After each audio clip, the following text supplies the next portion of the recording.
Hello class, I hope you are doing well. This is a class of CRPC and हम पिछली बार जहाँ से छोड़े थे आज वहीं से स्टार्ट करेंगे सेक्शन 167 से। और जो तीनों जो नए क्रिमिनल लॉज हैं उसकी वीडियोस जल्दी ही आएंगे, उस पर रिसर्चिंग मेरी जारी है और otherwise I hope it could be help you till the time. Okay, तो आज हम स्टार्ट करेंगे अपना सेक्शन 167 से, जो एक इम्पॉर्टेंट सेक्शन है। इसके पहले हमने बहुत कुछ कवर कर लिया है, जाहिर सी बात है 166 तक तो कवर कर ही लिया है। उसके अलावा 167 जो बात करता है procedure when investigation can not be completed in 24 hours. मतलब एक बात तो हमको पता है, सेक्शन 57 में हमने पढ़ा था कि अगर कोई पर्सन को अरेस्ट किया जाता है, अगर किसी पर्सन को डिटेन किया जाता है तो उसे 24 घंटे के अंदर अंदर मजिस्ट्रेट के सामने प्रस्तुत करना होता है। ठीक है, ये हम जानते हैं। तो यहाँ पे उसी से रीड भी थे, मतलब उसी से रिलेटेड ये बोला गया है कि जहाँ पे इन्वेस्टिगेशन 24 घंटों के अंदर नहीं पूरा हो पाया, जो कि नॉर्मली नहीं ही पूरा होता है, क्योंकि 24 घंटे देखा जाए तो एक कम टाइम है ना, किसी भी अच्छी इन्वेस्टिगेशन के लिए। तो 24 घंटों में अगर वो इन्वेस्टिगेशन नहीं पूरा हो रहा है तो ऐसी कंडीशन में उस जो डिटेन पर्सन है, जो अरेस्टेड पर्सन है, उनको नियरेस्ट जो जुडिशियल मजिस्ट्रेट होंगे उनके सामने प्रस्तुत किया जाएगा। ये हमारा लॉ कहता है। यहाँ पे लिखा हुआ है कि shall forthwith transmit to the nearest judicial magistrate a copy of the entries in diary. मतलब उस एक्यूज्ड को भी प्रस्तुत किया जाएगा और उससे रिलेटेड जो एंट्रीज है ना, मतलब जितने भी उसके डॉक्यूमेंट स्टेटमेंट है वो सब हमारा जुडिशियल मजिस्ट्रेट के सामने प्रस्तुत किया जाएगा। तो ये हो गया इसका एक पार्ट। अब दूसरा इसमें क्या बोलता है, यहाँ पे 15 दिन का एक क्लॉज दिया हुआ है। इसका मतलब है रिमांड पीरियड। कोई भी अगर कोई भी एक्यूज्ड है उसको जुडिशियल मजिस्ट्रेट के सामने प्रस्तुत किया गया, ठीक है। अब यहाँ पे मान लो पुलिस ऑफिसर बोल रहे हैं कि हमको इन्वेस्टिगेशन के लिए टाइम चाहिए, तो यहाँ पे ये बोला गया है कि जो मजिस्ट्रेट साहब होंगे वो जुरिडिक्शन उनके पास हो या ना हो ये मैटर नहीं करता है, वो 15 दिन का एक टाइम पीरियड दे सकते हैं कस्टडी के लिए। और ये कस्टडी कैसी कस्टडी होगी? पुलिस कस्टडी, ठीक है। तो यहाँ पे जो जानने वाली बात है ये है कि यहाँ पे एक 90 डेज का क्लॉज है, एक 60 डेज का क्लॉज है। तो यहाँ पे ये बोला गया है कि अगर मान लो 15 दिन के बाद भी इन्वेस्टिगेशन नहीं पूरा होता है और अगर मजिस्ट्रेट को ऐसा लगता है कि इन्वेस्टिगेशन अभी बहुत बचा हुआ है या बहुत ज़्यादा ज़रूरी है करना, तो ऐसी कंडीशन में 90 डेज का पीरियड्स वो और बढ़ा सकते हैं इन्वेस्टिगेशन से रिलेटेड, जब जो ऑफेंस किया गया है उस पर्सन के द्वारा वो डेथ, इम्प्रिजनमेंट ऑफ लाइफ या 10 साल से ऊपर की सजा वाला हो। मतलब एक हीनियस ऑफेंस जब किसी व्यक्ति के द्वारा किया गया हो तो उस कंडीशन में 90 दिन का उनको और कस्टडी में रहने का प्रावधान दिया है। मतलब उनको 90 दिन और कस्टडी में रखा जा सकता है। और 60 दिन का जो है ये अदर ऑफेंसेस, मतलब जो लेस हीनियस है, जो कम हीनियस ऑफेंस है, उसके लिए 60 दिन का इनको प्रावधान दिया हुआ है, ठीक है। और यहाँ पे 90 डेज हो या 60 डेज हो, ये जितने भी जो कस्टडी वाले जितने भी ये टाइम पीरियड दिए हुए हैं, इसमें जो फर्स्ट 15 डेज होता है यानी जो पुलिस कस्टडी होती है वो पहला जो 15, मतलब 1 से लेकर जो 15 दिन होता है यही पुलिस कस्टडी कहलाती है। इसके बाद जुडिशियल कस्टडी करवा जाता है, ठीक है। मतलब ऐसा नहीं है कि 15 दिन खत्म हो गए अब 90 दिन का इनको दिया जा रहा है तो फिर से ये 15 दिन के लिए फिर से ये पुलिस कस्टडी में रहेंगे, तो ऐसा नहीं है। कितना भी, चाहे 90 दिन हो, चाहे 60 दिन हो, चाहे 15 दिन में इन्वेस्टिगेशन कंप्लीट हो गई हो, कितने दिन भी इन्वेस्टिगेशन चले, लेकिन जो पुलिस कस्टडी होगी वो हमेशा पहले 15 दिन ही गिनी जाएगी। उसके बाद जो कस्टडी होगी वो हमेशा जुडिशियल कस्टडी में आ जाती है। तो ये हो गया हमारा 167 का क्लॉज। और इसमें ये बोला गया है कि मान लो आपको 90 डेज या 60 डेज का एक टाइम दिया गया कि आप इतने दिन में इन्वेस्टिगेशन कंप्लीट करिए, पुलिस ऑफिसर को इतने दिन में इन्वेस्टिगेशन कंप्लीट करनी है, लेकिन किसी कारणवश या उनके मतलब कैसे भी इतने दिन के अंदर उनका इन्वेस्टिगेशन नहीं कंप्लीट होता है, तो यहाँ पे जो अरेस्टेड पर्सन है उनको एक राइट मिल जाता है, राइट टू बेल। यहाँ पे उनको एक डिफॉल्ट बेल का राइट मिल जाता है, मतलब अब उन्हें कोई मना नहीं कर सकता है बेल में बाहर जाने से। तो ये जो हमारा चैप्टर 33 है यही बताता है कि अगर किसी पर्सन का डिटेंशन 90 दिन या 60 दिन, मतलब 60 दिन या 90 दिन से ज़्यादा हो गया तो वो डिफ़ॉल्ट बेल मजिस्ट्रेट के सामने फाइल कर सकते हैं बेल के लिए, ठीक है। ये right to bail accused person का एक राइट होता है। ये हो गया हमारा 167, यहाँ पे इतना ही इम्पोर्टेंट था। और एक जो इम्पोर्टेंट है ये प्रोवाइजो देख लीजिएगा, ये 2009 से इसमें ऐड हुआ है। यहाँ पे ये बोला गया है कि in case of a women under 18 years और detention shall be authorized to be in the custody of a remand home recognized social institution. एक सेकेंड, चश्मा लगा ले, दिख नहीं रहा है। हाँ, तो यहाँ पे ये बोला गया है कि अगर बात महिलाओं की होती है जो कि 18 साल से कम है ना, और उनकी कस्टडी देना है, तो ऐसी उनकी जो कस्टडी होगी वो कहाँ दी जाएगी, रिमांड होम में दी जाएगी या सोशल इंस्टीट्यूशन, मतलब उनको एक सेफेस्ट जगह रखा जाएगा जहाँ उनका किसी भी तरह से हरासमेंट ना हो सके। तो इसका मेन जो पॉइंट है वो ये है। इसके अलावा और इसमें ज़्यादा प्री के लिए तो नहीं इंपॉर्टेंट है, मेंस के लिए तो हर एक चीज़ इंपॉर्टेंट है। यहाँ पे एक क्लॉज दिया हुआ है 7 डेज़ का। मान लीजिए जुडिशियल मजिस्ट्रेट अवेलेबल नहीं रहते हैं, जब मतलब जो अक्यूज्ड उनको प्रेजेंट करना है किसी भी जुडिशियल मजिस्ट्रेट के सामने, और at the present time judicial magistrate present नहीं है, कभी भी हो सकता है, कुछ भी हो सकता है, तो ऐसे टाइम पे वहाँ पे एग्जीक्यूटिव मजिस्ट्रेट को ये पावर दी जाती है कि उनके सामने जो अरेस्टेड पर्सन है उनको प्रस्तुत किया जाए, और वहाँ पे जो कस्टडी का दिन होता है वो होता है 7 दिन, ठीक है। यानी उनको 7 दिन के लिए कस्टडी का जो वो है, मतलब कस्टडी के लिए जो ऑर्डर है दे सकते हैं हमारे एग्जीक्यूटिव मजिस्ट्रेट। बस इसमें ज़्यादा इम्पोर्टेंट और कुछ है नहीं। एक याद रखिएगा कि रेप केस में कितना टाइम मतलब कितने टाइम में वो हो जाना चाहिए इन्वेस्टिगेशन, मैक्सिमम 2 महीने में हो जाना चाहिए। फिर हम चलते हैं अपना आगे 168 में। अब 168 क्या है, रिपोर्ट ऑफ इन्वेस्टिगेशन बाय सब ordinate police officer. When any subordinate police officer has made any investigation, he shall report the result of investigation। मतलब यहाँ पे ये बोला गया है कि जो सब ऑर्डिनेट पुलिस ऑफिसर होते हैं, अगर वो मान लो इन्वेस्टिगेशन कर रहे हैं, तो उनका ये ड्यूटी है कि वो जितना भी रिपोर्ट वगैरह है इन्वेस्टिगेशन का वो किसको सबमिट करें, ऑफिसर इन द चार्ज को, मतलब अपने से जो उनसे जो अपर रैंक के जो होंगे पुलिस ऑफिसर, उनको वो सबमिट करते हैं। ये हो गया हमारा 168, छोटा सा है, उतना इंपॉर्टेंट नहीं है। अब 169, 170 ये इंपॉर्टेंट हो जाता है किसके लिए, क्योंकि ये बात करता है हमारा क्लोजर रिपोर्ट से, और ये बात करता है हमारा चालान यानी चार्जशीट से। अब 169 में बोला गया है कि release of accused when evidence deficient. तो यहाँ पे सीधी सी बात ये कही गई है कि अगर पुलिस ऑफिसर को इन्वेस्टिगेशन में ये लगता है कि कोई ऐसा एविडेंस ही नहीं मिला है जो सफिशिएंट हो उस पर्सन को एक्यूज ठहराने के लिए, है ना, मतलब police station there is no sufficient evidence और reasonable ground of suspicion to justify the forwarding to of the accuse to magistrate. मतलब ऐसा कोई एविडेंस ही नहीं मिला है कि उससे उस पर्सन को जो अरेस्टेड है उसको अक्यूज्ड बोला जाए और उसे मजिस्ट्रेट के सामने प्रस्तुत किया जाए। तो ऐसी कंडीशन में पुलिस ऑफिसर के पास ये अथॉरिटी होती है कि वो उस पर्सन को रिलीज कर सकते हैं, यानी उनका रिपोर्ट जो है वो क्लोज कर सकते हैं कि इस केस में कोई दम नहीं है, अब ये केस आगे ना बढ़ाया जाए, नहीं तो टाइम वेस्ट ही होगा। तो ये हो गया हमारा 169, क्लोजर रिपोर्ट से बात करता है। फिर आते हैं 170, ये हमारा सफिशिएंट, यानी ये चार्जशीट कब तैयार होती है, जब इन्वेस्टिगेशन के दौरान पुलिस ऑफिसर को कुछ एविडेंस मिल जाते हैं कि हाँ इस पर्सन द्वारा ये ऑफेंस किया गया है, तो वहाँ पे पुलिस ऑफिसर चार्जशीट तैयार करती है, ठीक है। और चार्जशीट तैयार करने के बाद ही उन्हें मजिस्ट्रेट के सामने प्रस्तुत किया जाता है। तो यहाँ पे यही बोला गया है कि upon an investigation it appears to the officer in charge of police station that there is a sufficient evidence. यहाँ पे मतलब सफिशिएंट एविडेंस मिला है और एक रीजनेबल ग्राउंड मिला है कि such officer shall forward the accused, मतलब जो ऑफिसर है वो अक्यूज को फॉरवर्ड कर सके मजिस्ट्रेट के सामने, जो मजिस्ट्रेट उसका मतलब उस अक्यूज का कॉग्निजेंस ले सकती है अपॉन अ पुलिस रिपोर्ट, ठीक है।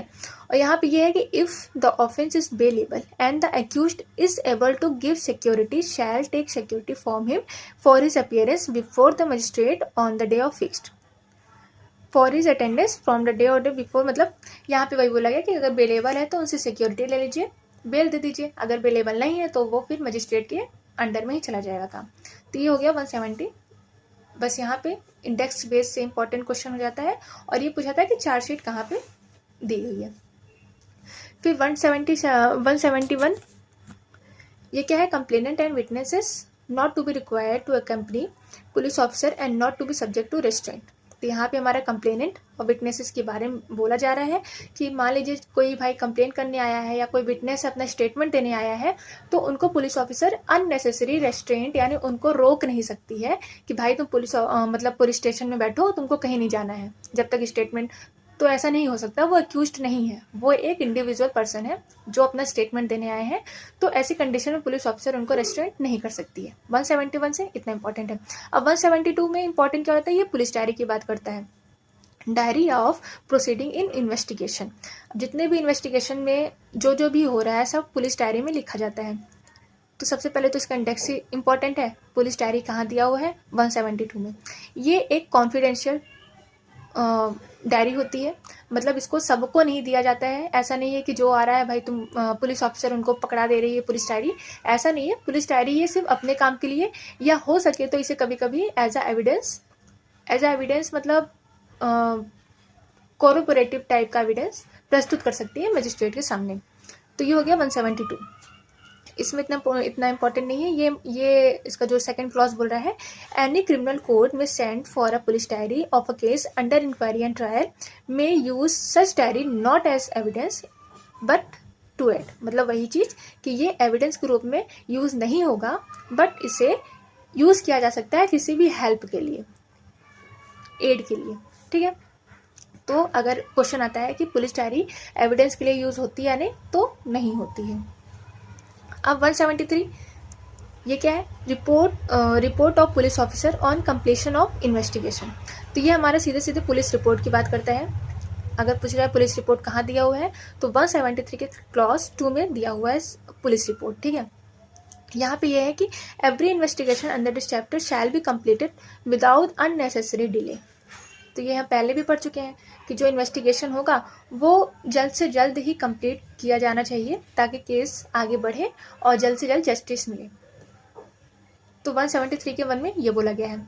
1A में यहाँ पे जो वुमेन से रिलेटेड जो ऑफेंसेस होते हैं, जैसे 376 हो गया, ये मतलब जितने भी रेप वाले केसेस होते हैं, इसमें बोला गया है कि इन्वेस्टिगेशन 2 महीने के अंदर अंदर पूरी हो जानी चाहिए।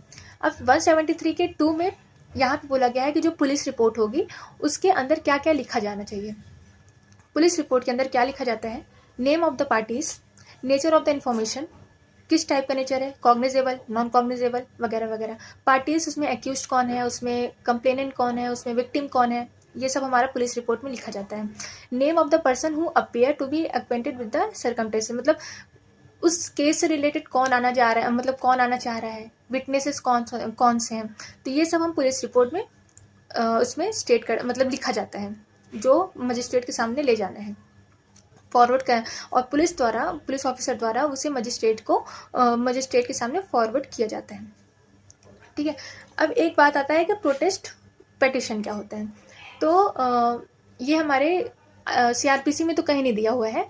तो जो प्रोटेस्ट पेटिशन होता है वो नॉर्मल सा क्या होता है कि मान लीजिए कोई एग्रीव पर्सन है या कोई कंप्लेनेंट है, उन्होंने अपना कंप्लेन किया लेकिन वो सेटिस्फाइड नहीं है इन्वेस्टिगेशन से।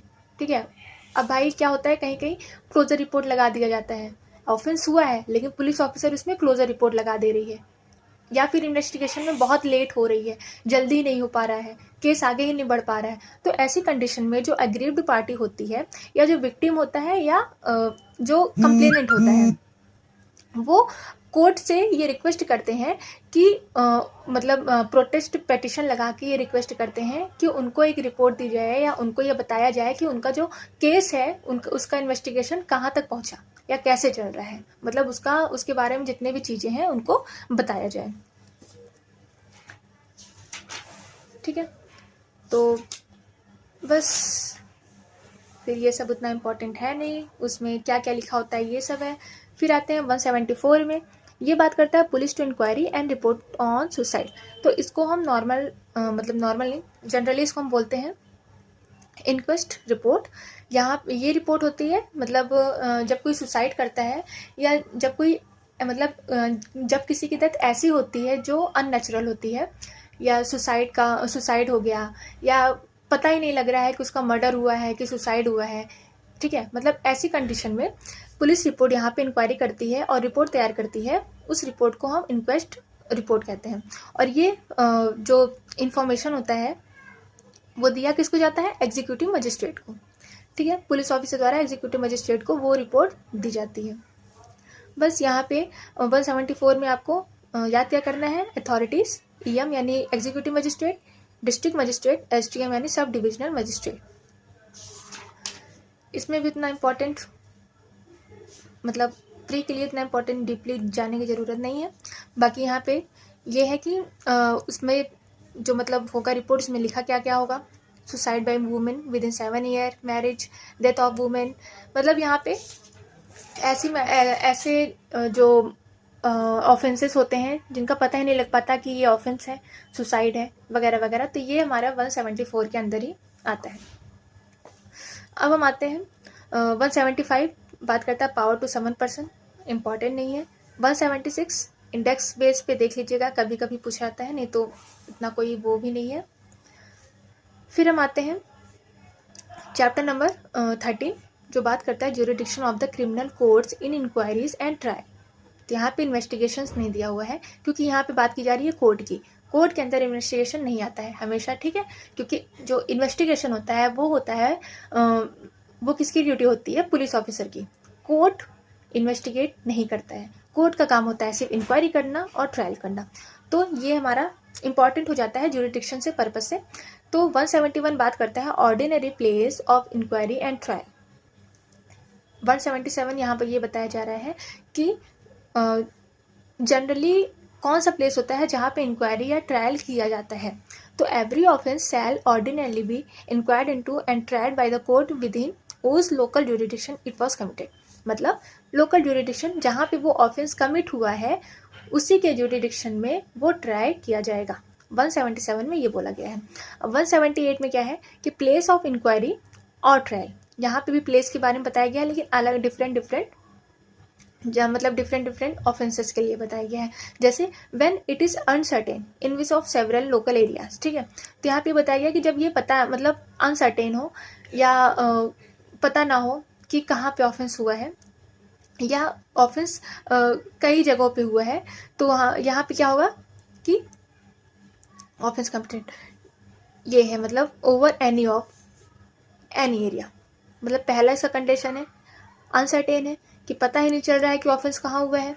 दूसरा है partly in one partly in another, मतलब एक ऑफेंस यहाँ हुआ है इस एरिया में, दूसरा ऑफेंस उसी से रिलेटेड दूसरे एरिया में हुआ है, ऐसी कंडीशन में। तीसरे में क्या है कंटिन्यूइंग, जैसे एब्डक्शन हो गया है ना हमारा भाई, एब्डक्शन का मतलब है कि एक राज्य से दूसरे राज्य में लेके भाग जा रहे हो, तो वहाँ पर भी दो स्टेट आ गए, दो ज्यूरिडिक्शन आ गए, तो सी हो गया। अब डी में क्या है several actors in different local, मतलब एक ही ऑफेंस कई तरह से कई डिफरेंट एरियाज में हो रहे हैं, तो ऐसी कंडीशन में जो ट्राई होगा वो एनी एरिया यानी over any of such local area, मतलब जितने भी ऑफेंसेस उस जगह पर हुआ है 3, 4, 5 जहाँ जहाँ हुआ है उसमें से कोई एक पिकअप करिए और वहाँ उसका ट्राई हो जाएगा। 179 इतना इम्पोर्टेंट नहीं है। फिर डायरेक्ट हम आते हैं अपने सेक्शन नंबर 181 में जो बात करता है place of trial in case of certain offence. तो यहाँ पे सर्टेन ऑफेंस कुछ ऑफेंसेस के बारे में बताया गया है पर्टिकुलर कि अगर वो ऑफेंस होगा तो उसका ट्राई कहाँ होगा। जैसे पहले में क्या है कि ठग डकैती, अगर कहीं डकैती हो रही है, डकैती में मर्डर हो रहा है, तो जाहिर सी बात है इंसान करके रुकता नहीं, भाग जाता है। तो यहाँ पे क्या बोला गया है कि जहाँ या तो ऑफेंस कमिट हुआ है वहाँ पे ट्रायल हो सकता है, या तो जहाँ वो अक्यूज्ड पर्सन पकड़ा गया है या फाउंड किया गया है वहाँ पे चल सकता है ट्रायल। सेकंड में किडनैपिंग एंड एब्डक्शन के बारे में बात की जा रही है, तो यहाँ पे जहाँ ऑफेंस हुआ है, जहाँ से उस पर्सन को किडनैप किया गया है, एब्डक्ट किया गया है, वहाँ पे ट्रायल हो सकता है, या तो वो जहाँ पे डिटेंड किया गया था वहाँ पे ट्रायल हो सकता है। 3 में है थेफ्ट, एक्सटॉर्शन, रॉबरी। तो इस कंडीशन में बोला जा रहा है कि या फिर जहाँ पे ऑफेंस कमिट हुआ है वहाँ पे ट्रायल हो सकता है, या फिर जो स्टोलन प्रॉपर्टी, जो मतलब इन सब कार्यक्रम मतलब कामों से जो स्टोलन प्रॉपर्टी चुराई गई थी, यानी जो प्रॉपर्टी जो स्टोल की गई थी, चुराई गई थी, उसको जहाँ भी पकड़ा जाए वहाँ ट्राई हो सकता है। या फिर अगर कोई ऐसा पर्सन जिसके पास वो स्टोलन प्रॉपर्टी रिसीव्ड या रिटेन की गई हो वहाँ पे ट्राई किया जा सकता है। फोर्थली जो है वो हमारा बात करता है सीएमपी यानी क्रिमिनल मिस एप्रोप्रिएशन और क्रिमिनल ब्रीच ऑफ ट्रस्ट। ऐसी कंडीशन में भी या तो जहाँ पे वो ऑफेंस कमिट किया गया है वहाँ पे ट्राई हो सकता है, या फिर जहाँ पे वो जो ऑफेंस है मतलब वहाँ पे रिसीव्ड या रिटेन किया गया है वहाँ पे ट्राई हो सकता है। फिर 5वां है पोजेशन ऑफ स्टोलन प्रॉपर्टी। तो इस कंडीशन में जहाँ पे वो ऑफेंस कमिट किया गया है वहाँ पे, या तो जहाँ पे वो प्रॉपर्टी रिसीव की गई है वहाँ पे ट्राई किया जा सकता है। तो ये हो गया हमारा 181। 182 बात करता है ऑफेंसेस कमिटेड बाय लेटर्स। यहाँ पे लेटर्स की बात की जा रही है, तो ये इंडेक्स बेस पे इम्पोर्टेंट है। और यहाँ पे बस इतने ज़्यादा डीपली जाने की ज़रूरत नहीं है। 183 भी इंडेक्स बेस पे ज़रूरत है, मतलब इम्पॉर्टेंट है। ऑफेंस कमिटेड ऑन जर्नी और वॉइस। तो यहाँ पे एक चीज़ पूछाता है कि मतलब इस कंडीशन में क्या नहीं आता है। तो यहाँ पे हाई सीज जो होते हैं हमारे, वो एप्लीकेबल नहीं होता। 183 का जो सेक्शन है हमारा हाई सीज पे एप्लीकेबल नहीं होता है, क्योंकि वो इंटरनेशनल मतलब बॉर्डर आ जाता है, ठीक है, वहाँ तक हमारा पहुँच नहीं है। तो हाई सीज के जो अंदर होते हैं, जहाँ तक हमारा पहुँच है, वहीं तक 183 इम्पॉर्टेंट होता है। 184 place of trial for offence tribal together. यहाँ पे कुछ ऑफेंसेस दिए हुए हैं, बताया गया है कि कौन कौन से ऑफेंस है जहाँ पे जहाँ पे ट्रायल मतलब कई पर्सन एक साथ ट्रायल किए जा सकते हैं। 184 है। 185 इतना इंपॉर्टेंट नहीं है। 186 में हाई कोर्ट के बारे में बताया गया है। High court to decide in case of doubt district where inquiry और ट्रायल शैल टेक प्लेस। तो यहाँ पे हाई कोर्ट को अथॉरिटी दी हुई है कि मान लीजिए कोई ऐसे डिस्ट्रिक्ट है या कोई ऐसा मतलब ऐसा कोई प्लेस है जहाँ पे ये डाउट हो रहा है कि यहाँ पे इनका ट्रायल चलाएं या वहाँ पे इनका ट्रायल चलाएं। तो ऐसी कंडीशन में जो हाई कोर्ट हमारा उनका फाइनल डिसीजन होता है कि आखिर ट्रायल चलना कहाँ चाहिए। उसके बाद 187 जो है वो बात करता है पावर टू इशू समन और warrant for offence committed beyond local jurisdiction. तो यहाँ पे समन और वारंट इशू करने की बात की जा रही है, कहाँ पे, जो उस मतलब जुरिडिक्शन से बाहर हो। जैसे एक जो हमारे मजिस्ट्रेट होंगे वो दूसरे, अगर मान लो जुरिडिक्शन के मजिस्ट्रेट को जुरिडिक्शन के किसी पर्सन को अगर उनको समन और वारंट इशू करना है तो कैसे करेंगे। तो यहाँ पे जेएमएफ से बोला गया है कि जो समन होगा वारंट होगा वो सबसे पहले जाएगा हमारा जेएमएफसी के पास, फिर वो उस पर्सन को देंगे जिसको जाना है वहाँ पे। 187 में ये बोला गया है। 188 इंडेक्स बेस पे इंपॉर्टेंट हो जाता है ऑफेंस कमिटेड आउटसाइड इंडिया।